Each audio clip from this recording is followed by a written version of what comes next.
What do you say to women listening right now, especially women who's still battling a voice in their head that they'll never be able to become something? They'll never own something. They're not creative enough. When I first went live, because I was told I was having a live streaming show. So I quit my role as a syndicated radio show host and became this person who thought she was giving a live streaming show. And I was really scared because he said to me, I want to give you a live streaming show. And I said to him, I'm sorry, you've got the wrong gap. I'm on radio. All of my half sisters and brothers were older, much, much older than me. They treated me like a baby doll, and they would dress me in low health. And so I was almost coddled to a point of, unusualness. And then, of course, going into the school world and being teased by people because I didn't quite fit in was a strange dichotomy for me, even as a kid.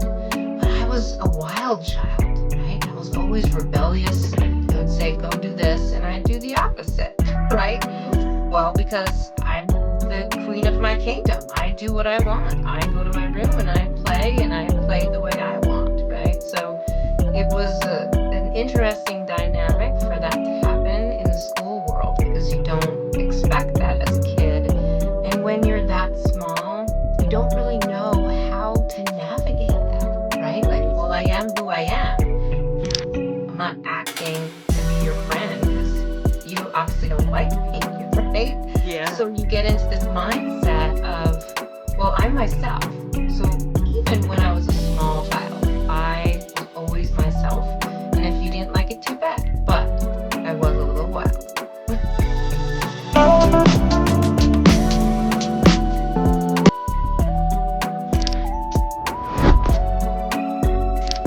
I'm more comfortable. I'm not shy. I'm not so shy in front of Rose. Rose, what are we gonna do? I feel so free, right? So Yeah.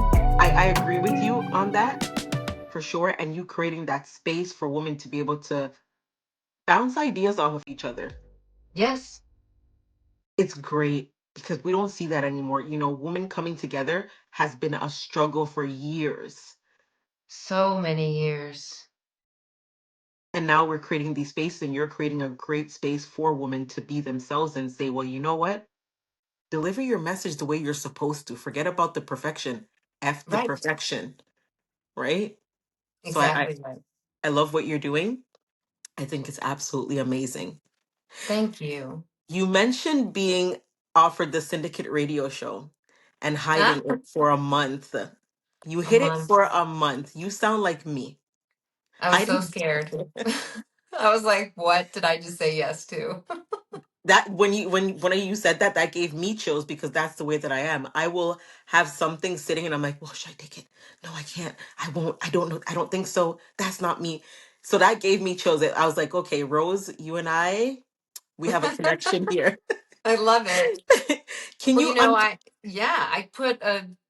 just recently, about a month ago, put a a short from like a live that I did about my imposter syndrome, about that specific story, Mhm. and how it all started with a glass of wine, right? Because someone sent me an email and I went, are they serious? I am not sending my stuff to this. And then I never delete an email. So, 5 days later, I was like, I'm going to have a glass of wine and just look through my emails again, see what I missed. And of course, a little more relaxed, I was like, I'm just going to send my stuff.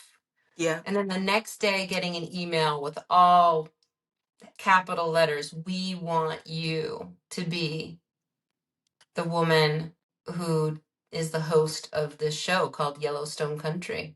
And I think I literally like fell on the floor. And then I called my colleague who sent me the original email and I was like, I'm not sure if this is real. I thought it was Is it a fake. spam email?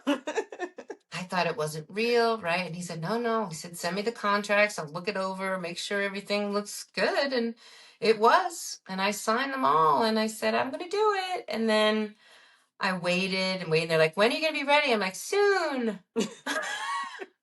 I couldn't even tell my family. I told nobody. I kept it to myself for an entire month that I had won the host of Yellowstone Country, which was a syndicated radio show. And I think the immediate reaction was, I'm not good enough. I don't know how I'm going to do this. And I basically don't know anything about country music. How am I going to be a host of a country music show? But I did it. And you know what? Because I'm a researcher and I do very good at that, I did very well. And I found someone, the Lord put someone in my life from iHeartRadio that helped me produce it. Mhm. And we did our show for a year and a half, and it was amazing, called Yellowstone Country with Jackson Hole Rose. And it was wonderful.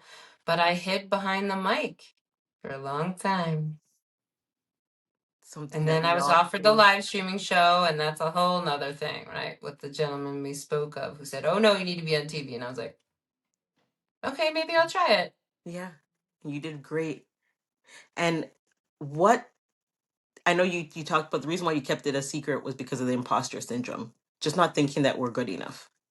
I But wasn't good enough.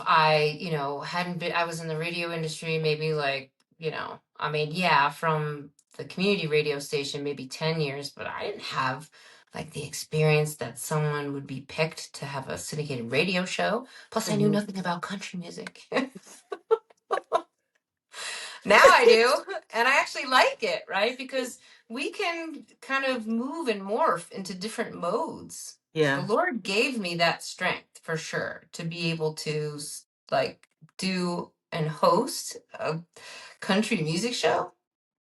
It was so new country too. So, all the stars that are in Nashville today. yeah, it's Yeah. it's like I said before, God will give you the tools and all the essentials you need for the thing that you're supposed to do, even when we don't even know anything. We're not qualified. People think we're not ready for it. You know absolutely nothing. God Hmm. can download all those things within you. And that's what he did for you. And I'm so grateful. I'm so Now, grateful every day for the things that I learn, the people that I meet, and just the experiences I have. Honestly, I live a wonderful life and I am extremely blessed. and what that silence taught you about imposter syndrome? What would you say it taught you about it? It taught me to really remember to believe in myself and to move forward with who I am. Because for me, the on camera part for me is what I Yes. love. But I also had this feeling of, people they're not going to think I'm good enough, right? Like that was the initial setback. Like, am I going to make a fool of myself? Did people think I am full of myself? Like there were Yeah. all these thoughts going through my mind. But to push past that was to say, you know what? I am good enough. Hmm. Hot dang. The Lord reminded me the other day when some woman found me on Facebook and said, I love your voice. I said, well, I'm on vacation. And so this was a couple of weeks ago. I said, but I'm happy to, work with you when I return. She said, okay. So I come back and said, I just wanted to connect with you, see if there were any projects. She goes, oh, I saved that project because I want you to do it. I said, you did? Oh, Wow. like these are the words from God showing me Hmm. that I am meant to be that role model for women to be able to have both worlds, right? For me, I love both worlds. I love being on camera and I love teaching women how to be on camera and to be better.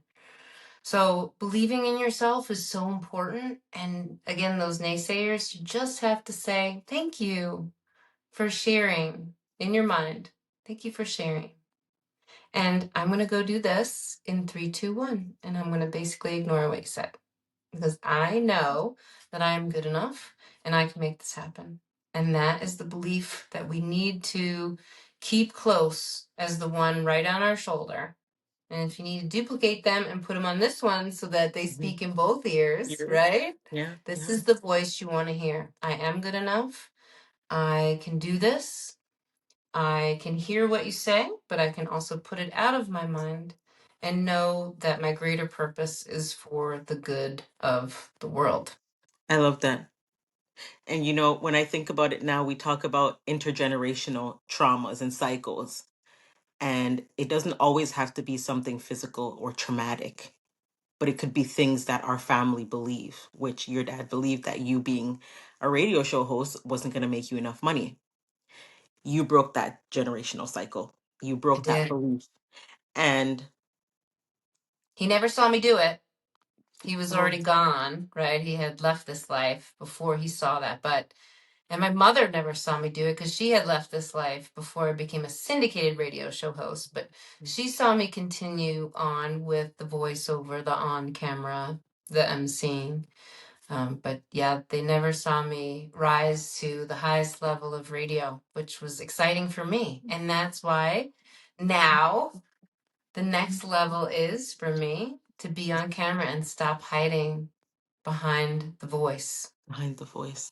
And I know that your parents aren't physically here, but they're watching. And we know that, right? When you believe in God and you know God, you know that they may not be physically here, but their spirit's still there. So technically, they did get to see you doing Yes. amazing things, and you will continue to do it. What are some of the generational patterns you had to unlearn to truly show up and be seen? Well, I think generational, growing up in the 70s, kids, we weren't taught, my father was so much older that it was almost like you should be seen and not heard. But he knew that was never going to happen for me. Mhm. Like, as much as I tried Yeah, yeah. to be quiet, I was a talker, and that's just what I was. I talk, talk, talk. But I learned the benefit of listening, right? So I would listen from time to time and really hear what they were saying as opposed to just talk, talk, talk, right? I think one of the other things that I had to push through was living childless. My father just wanted me to get married. Like, when are you getting married? Mhm. We've been dating him for 8 years. How come you're not married? I'm like, because I I don't want to marry him, actually. Right? Like, I just like him. and then he's like, well, if you had to do it all over again, what would you do? And I'm like, oh, that's a deep question. I was only like maybe 25 at the time. Like, I don't know. I probably wouldn't date him, right? Like, not being married and not having children is a big thing, I think, for women still to this day to overcome. How people feel like it's a natural progression of life. And if you don't do it, there must be something wrong with you. Or your traumas have held you back so bad, or, you can't find the right man, or you're unlovable. Whatever those stigmas are, right? Mhm, That was mhm. a big one because my mom had 4 kids. She had 3 kids with her first husband and had me, right? And so I remember her asking me once, like, when don't you want to have a baby? And I was like, Mom, when we go to parties and stuff and people bring babies, do I ever want to hold them? And she's like, no. I'm like, not that I have anything against babies. Do I hold them? She's like, yeah. I'm like, can you tell the difference of like how maybe if I wanted kids, I'd hold a baby? And she's like, yeah. So I'd have to talk her through these things, Yeah, for so her to she be like, understands. Hmm. and she did. She understood I was different and that was okay. Right. So I think that was the biggest generational thing because all my older sisters, half sisters, and brothers, almost all of them had children, and they each had two. Everyone went and did that thing, and then I was like this black sheep, wild girl of the family. That's just kind of how I was labeled, right? Like, oh, gosh, if she could just find a man, she would settle down. Like, I didn't want that life. I want a life of travel. I want adventure. I want excitement. I love the online world. I love working from anywhere in the world. I happen to be home right now, but if our podcast, if we were talking and I happened to be in Italy, I would happily talk to you. Right. Like my travel does not stop me. It actually fills me with that joy of meeting those locals, talking to those people because I love people's stories. and genuinely connecting with people, right? Instead of being like, let me tell you my story. No, Right. like, I And want to there's hear no your story. connection. Yeah. Mm-hmm. Because sometimes people forget that piece too. They tell their story too much, or they don't get any input from the other person that they're actually, speaking with. Right. There's no connection at all. Right. And you just talked about some generational cycles that I also had to break because, being raised in a West Indian home, my parents are both Jamaican, Okay. and that was a thing. Child were to be seen and not heard. Mm. And I lost my voice from as a child, always hearing, you're not supposed to speak. Stay in a child's place. Or the biggest one is you chat too much, which means that you talk too much. So for me, growing up, it was hard for me to speak up when things were wrong or things were being done to me wrong, or I seen other things that did you just do that to that person? It was hard for me. So even in my career, because I was that person that would just always take. If you asked me to do anything, you would always hear yes. You would never hear a no out of this mouth. Mm. When I finally found my voice, girl, people started asking questions. Is everything okay at home? My boss asked me one time, is everything okay at home? And I'm like, excuse me? Hmm. No. I finally found that voice that I should have had, but from childhood, I just carried it into adulthood. Don't talk, don't say anything. You're going to cause problems. You're going to, get people upset. So I agree with you with breaking that cycle. And then the marriage thing, that was one of the hardest things to break because you hear it so often. And I know a lot of women that are listening right now, they're probably still hearing it in their life. They've heard it in their life, and maybe they're hearing it right now. Why aren't you married? Why don't you have children? Why aren't you in a relationship? And then you start pulling apart yourself. Maybe there is something wrong with me. Can I not have children? Does nobody wants me? Is there like a plague against me? Is there a sign on my head that says stay away from me? When truly though, you're okay not being married and you don't want, it's okay to not want children. And I want to say it again, it's okay to not want children because a lot of people put this big burden on us that we're supposed to have children. Check off that box. She has kids. Okay, nothing's wrong with her. She's married. Check off that box. Okay, she's in a relationship. Engagement's gonna come. What if that's not what the person wants? And I remember when I got engaged, somebody said something to me, and I still played in the back of my ear now that we're talking about this. Yeah. I would never stay in a relationship with somebody for 11 years and not be engaged. Mm. Well, that's good for you. I made a decision for myself because I wasn't sure. Doesn't matter how long you've been with somebody, you're in even a friendship, a child, you're still learning new things about each other. You could be in a friendship with somebody for 30 years and you're still learning something about that person. Well, I didn't know that you liked oranges. I've never seen you. Yes, I have. I've never known that oranges was your favorite fruit because you never really took note of it. You've never said it. We find out things about each other as we continue to grow and enter different seasons in our life. So, I just want to say this because I remember going through, and as you brought it up, I remembered it. So, if you're in a relationship with somebody, male or female, you're not engaged yet, or you guys don't know what you're doing yet, enjoy that season right now in your life and continue to figure things out and build with each other.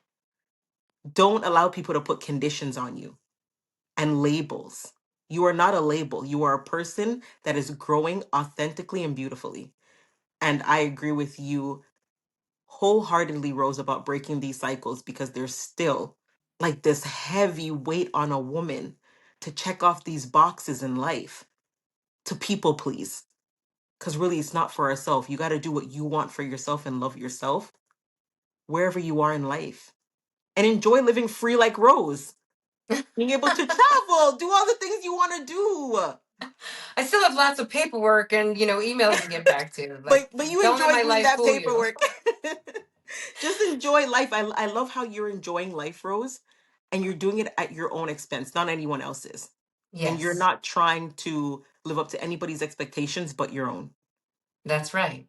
But I did meet a man that I absolutely adore, and we met on Valentine's Day, Okay. and we've been dating about 2 years, and I just adore him, and he adores me, and we're working through the details. Like, we live separately and we live around the block from each other. We have dinner together every night. We have our little things. We mountain bike in the mountains together. We hike mountains together. This is part of our lifestyle. And the point was to stay positive, right? For women that are single, because Mhm. I was single for 7 years before I met this man.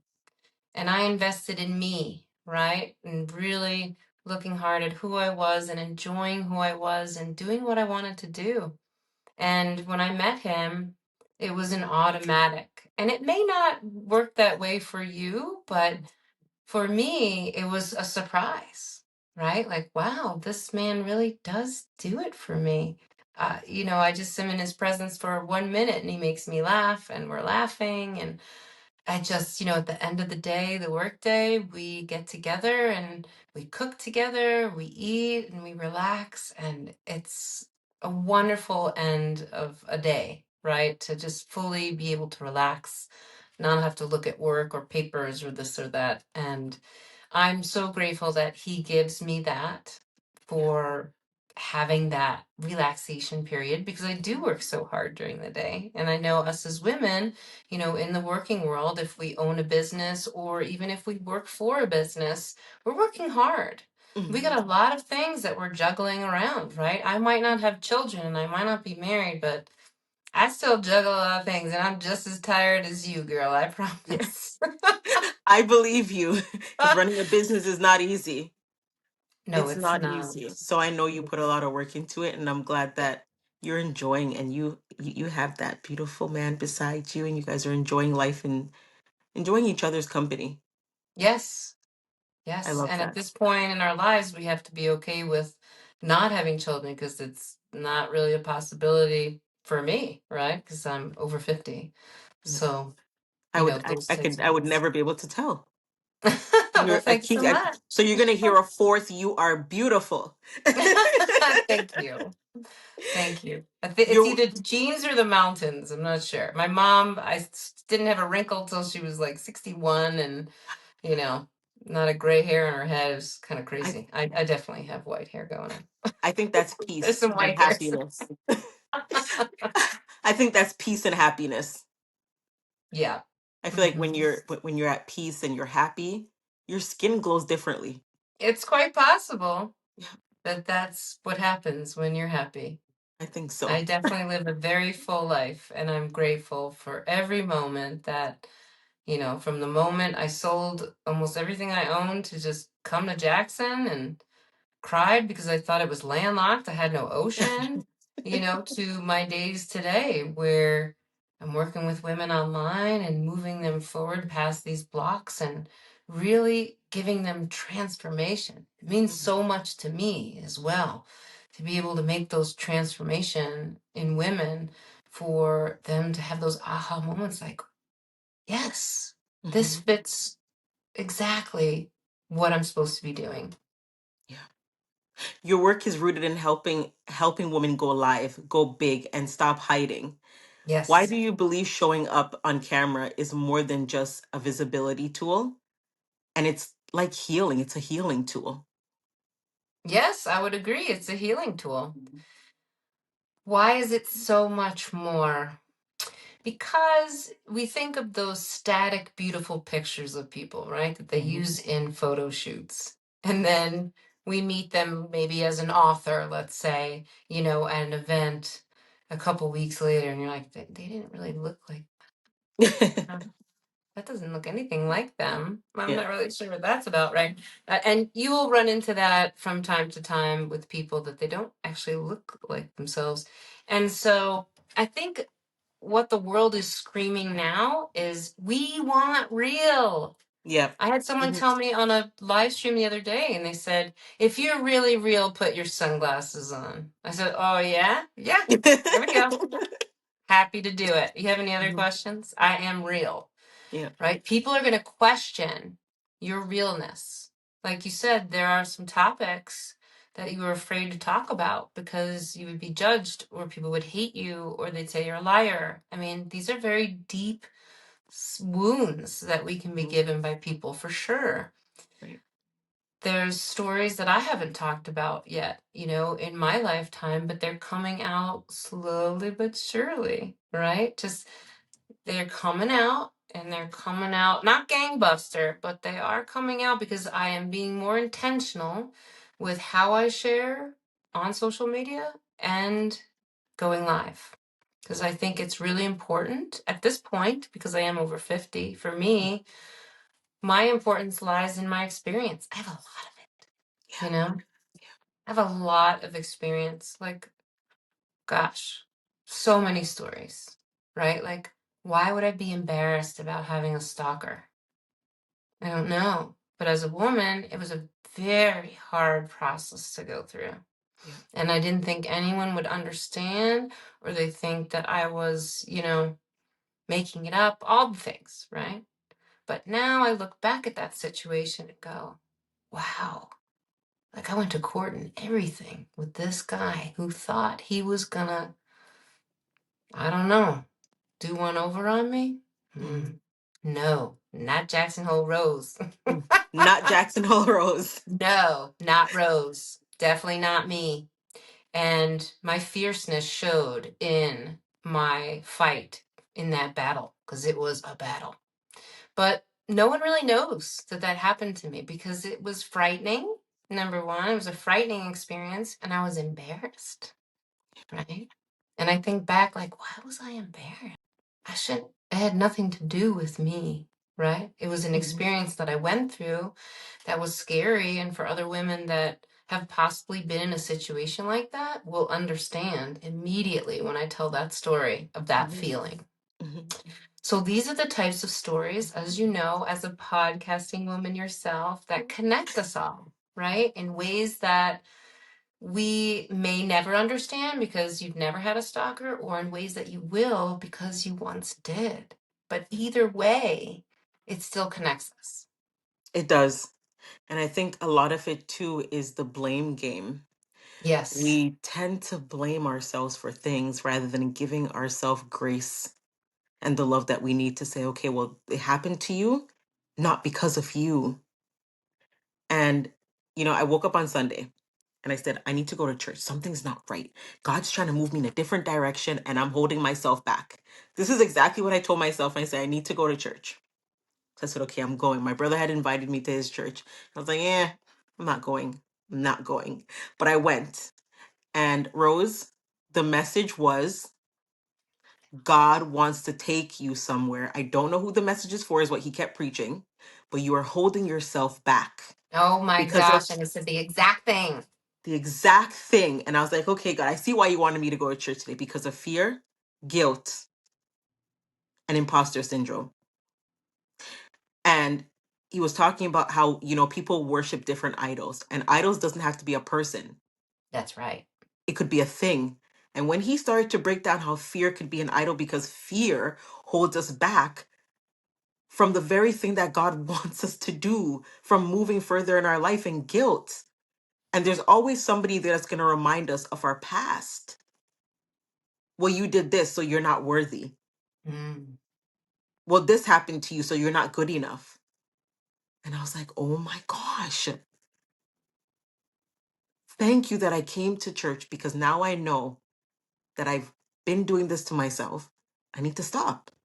Because sometimes you'll be doing the work, but then you're pedaling backwards, because that voice is just popping up and reminding you of everything you've been through and try to convince you that what you're doing is not right. But that's the devil trying to stop us from getting to our destination that God wants us to get, and to enter into a different door, a different season in our life. So I was like, okay, all right, I got this. I know what I need to do now. I really got to go back and do work. And it's just like I say, healing is not a destination.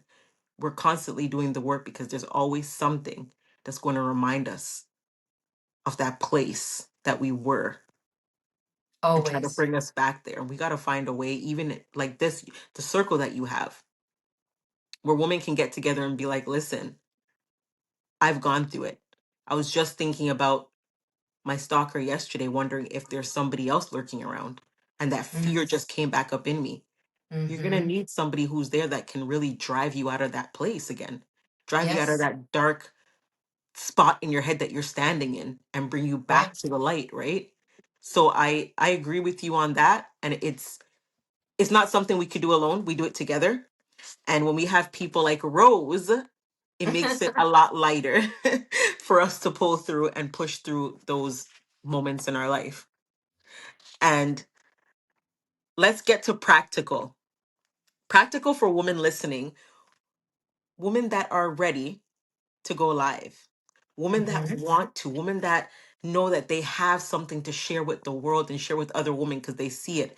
They need to stand in the gap. They know that there is a need for that conversation, that topic, that experience that they hold dear to their heart. They're ready for it. But they're still paralyzed on the inside. There's like some paralysis sitting there like, just stay right here. Don't move. If you move, you're going to shake up your world. What are the top 3 mind shifts or actions that woman can take? If they're kind of stuck in a place of fear, especially for going live, we're talking about, or just Yeah. being on camera. Yeah. Mhm. Going live, being on camera, even One of getting the close things, to a mic. right, right. Well, one of the things is to push through an F perfect, right? So Mhm. the mindset shift is you think you're visible, but you're not. Not until you're on camera. Mhm. And so if you truly believe in authenticity and visibility for your business in the age of AI, you must try to push through. So a tip I would give is just do a recording of yourself. Almost be like your own interviewer. Like ask yourself a question and answer it because that's how you're going to get that authentic feel to your actual talk, right? You can have a timer on the side that's just for a minute. I think people sometimes are afraid to overtalk or they overtalk because that's their fear in them. Yeah. But if you focus, right, that's another tip is to focus before you do the actual recording, right? And these recordings are just for you. So, 3 things, right? Think about your focus first. What are you going to talk about? The easiest way you can talk about something is to think of a question you would ask yourself that you can answer honestly. Second, you would record it just on your phone, just for yourself to watch yourself. And remember what I said about making sure that you're looking at what you did right. If you do have a friend that you trust, that, like your best friend that you think you can send it to get honest feedback and open that conversation with them to say, hey, like this is something new I'm doing. I'm feeling very, you know, strange because this is new. Like I need to make this a new habit, right? Mhm. And see what their feedback would be and work on that together if that's something that they're willing to do for you. And then the third thing would be to take that and move it to the actual platform that you think you'd be able to make the most impact on, right? So if you think that's Instagram, then go live there. If you think it's TikTok, go live there. If you think it's Facebook, go live there. Go live there just for a minute, and you will be surprised how many people, even if they don't like or comment, there are people called lurkers out there. And this is a lurker in a good way. They're watching what you're doing because when they see you in real life, if they do, then they will actually say, oh my gosh, I saw what you did. That was so amazing. And you're like, oh, I don't think they commented. Okay. Yeah, But they thank were you. I watching. appreciate that. Hmm.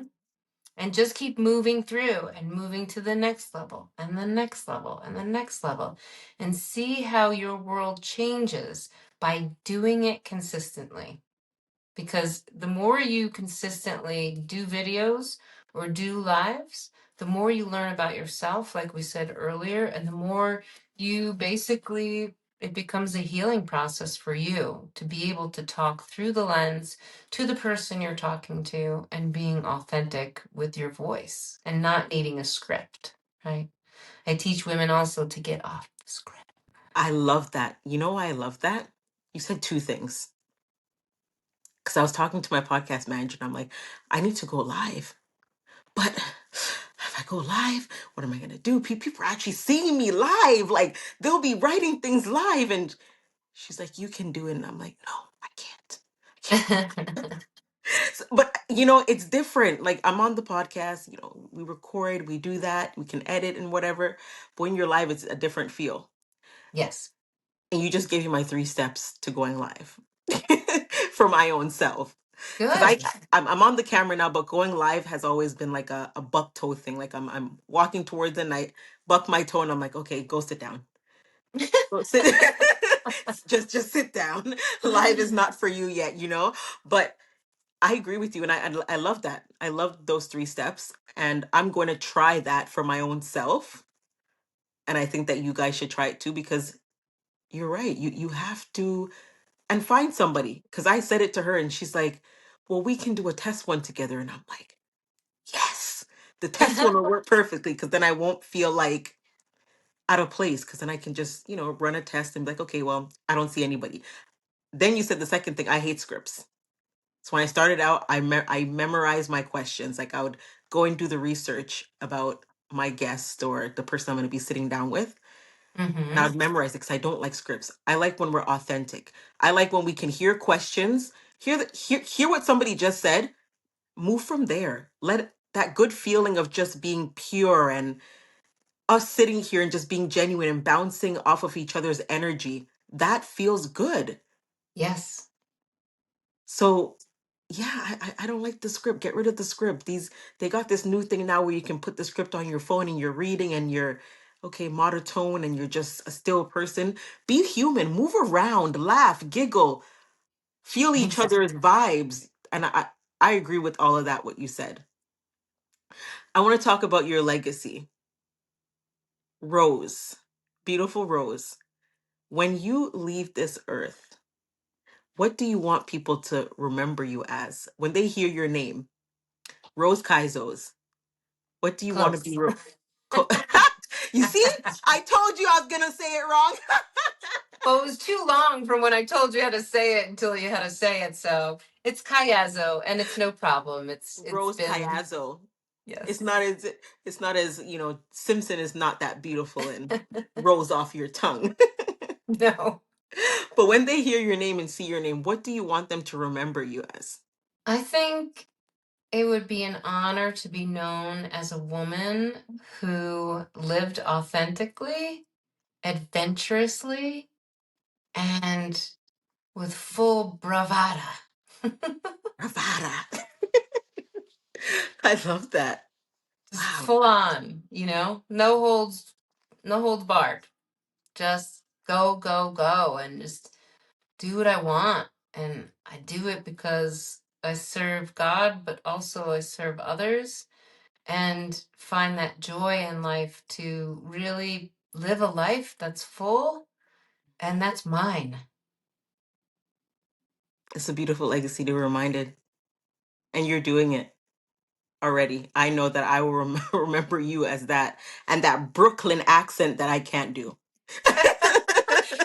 Yeah, but you moved way back to your mom like pretty good. That was a good one. Yeah, yeah. So My you mom's do always have that. ringing in my head. I bet you she's calling me right now, asking me, "Where are you picking me up from work?" God. Ah, If you could go back to the version of you who stayed silent, who believed mm. the lie that she wasn't good enough, what would you whisper to yourself today? F perfect. I love that. F perfect. Just do it. Just do it. You got to Just do it. try it. If Yeah. you do it and you hate it, at least with live streaming, you got to do it again. Yeah. You got You to got do to it again. keep doing it to feel comfortable. If, like with me, I jumped out of a plane. I didn't really like it. Wow. Excuse me, but I wanted to do it. It was on my bucket list. I was ready to do it. I did it, and then I didn't have to do it again. Know the things that you want to do and continue to move through to get better at, as opposed to the things that you want to do, but you just want to check it off and then you're done. Because there is a difference. You're right. There is a difference. I love I that. climbed the Grand Teton here. I did it once, and I'm like, I don't have to do that again. I'd rather climb a different mountain. Okay. I love your adventurous spirit. There's some things I want to do that yeah, I'm going to go back to my list. And if there's a message that you could leave with women today, what would you say to them? Leave the negative behind. Stay with the positive. One of the worst things you can do for yourself is allow that naysayer, that negative talker in your head to take over. When it starts to take over, shift it immediately. As ridiculous as it sounds, do it immediately. Shift it from negative to positive and never look back. I like that. Because when you sit in that negative mindset, everything just falls off that you ever thought about yourself or wanted to do. Then you have to try to rebuild yourself back to a positive mindset. Like my dad throwing the weed at me and Yeah. it growing all Yeah. my self-doubt, and it just took me over until I changed my major, changed my life because I was not good enough. Yes. So before I let you go, I have a little game and it's called Rapid Fire with Rose. Okay, great. Let's do it. I feel like this So, should maybe be the name of my podcast, Rapid Fire with Rose. ooh, that's a good idea. I like that. I like that. You can take it. Okay, that's kind of fun. I'm like, ooh, that's my speed. You know, you're talking my talk. Let's do it. I love it. So, just say the first thing that comes to your mind. Got it. No overthinking. You got to be ready. Mm-hmm. First thing. Mm-hmm. Okay? All right. You ready? I am. 3 words that describe you. Love, honesty, and adventure. Early bird or night owl? Oof. Middle. Midday or First here. first show you ever wanted to be on. Johnny Carson. Ooh, I thought you were going to say Good Morning America. Oh, interesting. Your go-to pump up song before you go on live. Oh yeah, what's that one called? Katy Perry sings it. Eye of the Tiger or something. She sings it like, it's not like Eye of the Tiger, like Rocky Balboa thing, Oh but my it's god. Oh my gosh, my daughter always sings that song. yeah, Is that it's a very seriously like I love it. And then of course if you can have the visual with it too. Yes. She's wearing some pretty amazing clothing there, and the background is just so exotic and fun. That song's at the tip of my tongue and I'm going to go play it right after this cuz I love that Me song. too. I love that song. Biggest myth about going live. I can't do it. That's not me. I don't do that. Oh I no, you don't got the wrong gal. I don't do that. dream place to host a live event. Switzerland. Ooh, that's a beautiful place to host. Hopefully you do it so I can see it. Although I do live in a very beautiful town. I'm not sure why I didn't say my town, but I do love Switzerland. One fear you've totally crushed. The perfectionism vibe. Okay. Confidence in one word.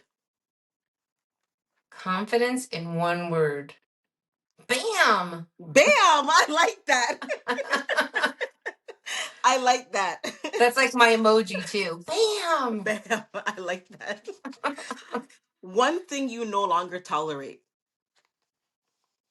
Moodiness. Okay.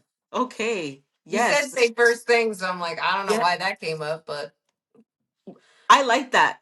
It's so funny because my friend said today, I didn't realize how moody I was. And I'm like, you think?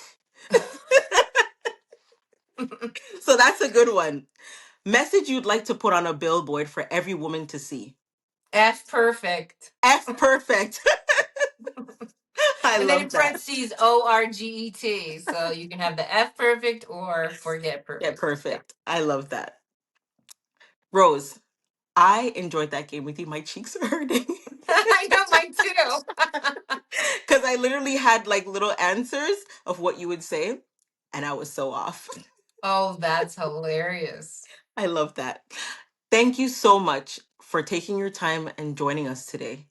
You are such a beautiful energy. You are like a butterfly, a beautiful little butterfly. Thank you, I Jen. I love your And presence, and I really do. Like, I know people say thank you for being on here with me and all that cool stuff that we say, but truly, I want to thank you for trusting God with your purpose and for allowing him to take full control of your life and the woman that you were supposed to be today and that you're going to continue to grow into. thank You you. are a sounding board for women all over the world. For me, for sure, because when I saw what you're doing, I was like, oh my gosh, where were you when I need you when I first started the podcast? I literally stripped apart myself every single episode I did, Rose. I sat there saying, no, it's not good enough. Doesn't sound right. My voice is until somebody, a person who I'm not even really friends with, but I communicate with her sometimes. She messaged said, you have a commanding voice. And I'm like, what does she mean by that? And then you tore that apart, right? And then I tore that apart because I'm like, what are you trying to say? Are you saying that I sound demanding? Are you saying my voice is too strong? What are you trying to say? Because I don't understand. And then I tore that apart. Like, I just went like, okay, hey guys. I tried to change my whole voice, okay? And I'm like, no, you need to stop. So having you being present now in this season that thousands, millions of women need you to push them, it is so important. And I thank you for taking away all that negative stuff that was told to you. Because you're so Yes. much more. You are so much more and you have such a beautiful spirit. And I appreciate it. Thank you. And you are such a gracious host. You not only are great at what you do in interviewing and allowing the conversation to flow, but there is this innate feeling within you that allows others to feel you, right? Like, I feel you, but I do. Like, you are this essence of feeling, like bringing these issues and thoughts to the table and allowing me to say what I feel matters, right? And for you also to tell your audience what can matter. These are things we can think about that we've always pushed to the wayside. Maybe we don't talk about that, right? But we Mhm. talk about it now. Yeah. So I'm grateful for meeting you and also just not just being a host, but a friend to me now. You listen, if you see me message you, don't ignore me. Never.